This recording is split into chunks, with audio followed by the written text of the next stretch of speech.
सालेमपुर लोकसभा चुनाव मैदान में उतरेंगे प्रभु राजेश सिंह दयाल। कार्यकर्ताओं की बैठक में लिया गया निर्णय। दयाल किसी भी पार्टी से अगर टिकट नहीं मिलता है तो भी निर्दल लड़ेंगे चुनाव। दयाल अपने आवास पर ही कार्यकर्ताओं की बैठक रखे थे राजेश सिंह दयाल। बैठक में दूर दूर से बड़ी संख्या में पहुंचे थे लोग। राजेश सिंह दयाल पहले थे बीजेपी पार्टी के कार्यकर्ता।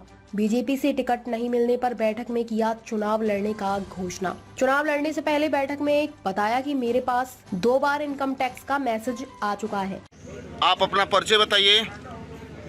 मैं राजेश सिंह दयाल और राजेश सिंह दयाल फाउंडेशन चलाता हूँ, स्वास्थ्य का काम करता हूँ सलेमपुर। आपने राजनीति में कब कदम रखा है? आज से 32 वर्ष पहले लखनऊ विश्वविद्यालय से चुनाव लड़े एबीवीपी से। उसके बाद युवा मोर्चा का पदाधिकारी थे, काशी क्षेत्र के प्रभारी थे और अभी प्रवासी प्रकोष्ठ के हम संयोजक थे भारतीय जनता पार्टी। सलेमपुर लोकसभा क्षेत्र से आप तैयारी कर रहे थे, उसके विषय में आप बताइए। सलेमपुर लोकसभा क्षेत्र से तैयारी क्या कर रहे थे? समाज सेवा का कार्य कर रहे थे। वो तैयारी में तब्दील हो गया। जनता की मांग पर यहाँ पर जो भी असंतोष था उसकी वजह से वो समाज सेवा जो है प्रत्याशी के रूप में तब्दील हो गया। जिस पार्टी से आप सेवा कर रहे थे, पार्टी के बैनर तले वह पार्टी आपको टिकट दी होती तो जनता के साथ आप कैसे खरा उतरते? मैंने किसी पार्टी के बैनर पर हम सेवा नहीं कर रहे थे। राजेश सिंह दयाल फाउंडेशन है जिस पर हम सेवा कर रहे थे। पार्टी के पदाधिकारी जरूर रहे हम, लेकिन क्या पार्टी से आप टिकट की उम्मीद किए थे? किससे? पार्टी से टिकट की उम्मीद किए थे? निश्चित तौर पर जिस पार्टी में काम करते हैं उससे उम्मीद किए थे।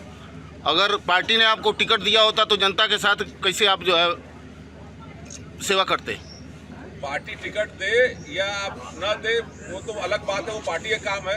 सेवा करना हमारा काम है। सेवा पहले भी कर रहे थे, आगे भी करते रहे। क्या आप चुनाव लड़ेंगे? आज कार्यकर्ताओं की बैठक बुलाए थे, उसमें ये निश्चित हुआ कि आपको चुनाव लड़ना है। तो जब कार्यकर्ताओं की, हमारे यहाँ की जनता की, सलेमपुर की जनता की इच्छा है तो निश्चित चुनाव लड़ेंगे। आप अगर चुनाव जीत गए तो जनता के साथ जो है ऐसे ही सेवा भाव आपका बना रहेगा कि कैसे सेवा करेंगे? चुनाव लड़ करके सांसद बनने की इच्छा नहीं है, सेवक बनने की इच्छा है और सेवक बन करके सेवा करते ही रहेंगे सलेमपुर में। दयाल जी, एक आपसे क्वेश्चन है। आपको भारतीय जनता पार्टी ने आपको टिकट नहीं दिया। आज आपने कार्यकर्ता के सम्मेलन करके तय किया कि मैं चुनाव लड़ूंगा। सर ये बताइए, अब किसी पार्टी क्या आप किसी पार्टी से भी चुनाव लड़ना चाहेंगे क्या? अब वो आगे जाके बात करेंगे क्या स्थिति है, किस पार्टी से लड़ सकते हैं, वो सब देखेंगे, समीकरण क्या है। अंदर से कुछ बातें भी चल, जो पार्टी सम्मान के साथ टिकट देगी और इस एजेंडे पर रहेगी कि सलेमपुर का विकास में अगर हमारे साथ खड़ी है तो उसके साथ चुनाव लड़ेंगे। तो ये क्लियर है सर कि आप कोई पार्टी आपको टिकट देती है तो आप चुनाव से लड़ेंगे। अगर कोई पार्टी सर टिकट नहीं देती है तो क्या आप निर्दलीय भी चुनाव लड़ सकते हैं क्या सलेमपुर लोकसभा से? लोकतंत्र में निर्दलीय लड़ने की भी परंपरा है। ये धर्म युद्ध है, क्षेत्र की जनता के लिए लड़ना है तो लड़ाई जारी रहेगी और चुनाव लड़ेंगे। बीजेपी ने वर्तमान सांसद को टिकट दिया, सर इसके बारे में आपको क्या कहना है? वो भाजपा का प्रत्याशी है और सांसद है, अभी जो काम किए हैं और जनता उसके हिसाब से परिणाम दिखाएगी। आगे सबको काम पार्टी ने टिकट दिया है, वो सांसद है।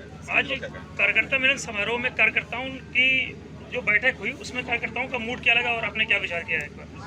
नहीं, कार्यकर्ता तो बैठक तो 4 बजे थी, लेकिन सुबह से हमारे सब क्षेत्र के लोग आ रहे थे और उनकी सबकी एक ही मांग थी, किसी हालत में चुनाव लड़ना है तो उनकी सबकी आकांक्षाओं को पूरा करना है, चुनाव लड़ना ही।